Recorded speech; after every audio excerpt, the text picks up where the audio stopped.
Hello everybody, this is Ashley Verma, an intern with Lexis and Company, and today in this video I will be dealing with a case named State of Haryana versus Raja Ram.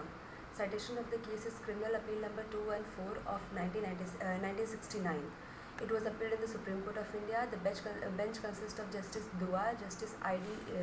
Shelat and Justice J.M. Chandrachud. Date of the judgment is 27th October 1972. And the head notes of the case includes section 361, section 366 of IPC. Facts of the case are as follows. Santoshi Rani, that is aged about 14 years, daughter of one Narayan Das, a resident of village Jor Majra in the district of Karnal, was the victim of the offence. Jay Narayan, a resident of the village Muradgarh, close the village Jor Majriya, once visited at the house of Narayan Das for treating him ailing sons. When the two boys were cured by Jay Narayan, Narayan Das began to give a great faith in him and indeed started treating him as his guru. Jay Narayan started praying frequently. Started paying frequent visits to Narayan Das's house and apparently began to cast an evil eye on Santoshi Rani. He persuaded her to accompany him by inducing her to believe that though she was made to work in her parents' house, she was not even given proper food and clothes by her parents, who were poor. He promised to keep her like a queen, having nice clothes to wear, good food to eat, and also a servant to her disposal. On one occasion, Narayan Das happened to see Jay Narayan talking to Santoshi Rani and felt suspicious, with the result that he requested Jay Narayan not to visit his house anymore. He also reprimanded his daughter to be away from Jay Narayan.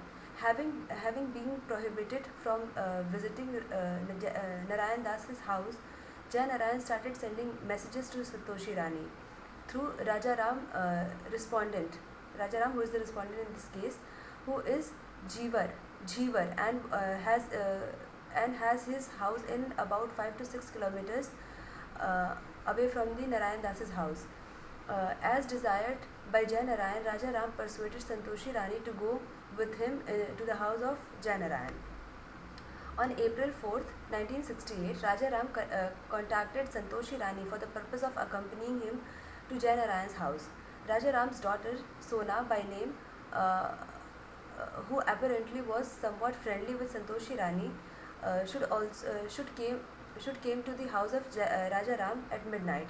Santoshi Rani, as desired, went to Raja Ram's house on the night of 4th April and 5th in 1968, when Raja Ram took her to Bhishmawala well. Jay Narayan was also present at the well at the time. Leaving Santoshi Rani there, Raja Ram went to bring Jay Narayan, who he brought after some time, and handing over Santoshi Rani to Jay Narayan. Raja Ram returned to his house.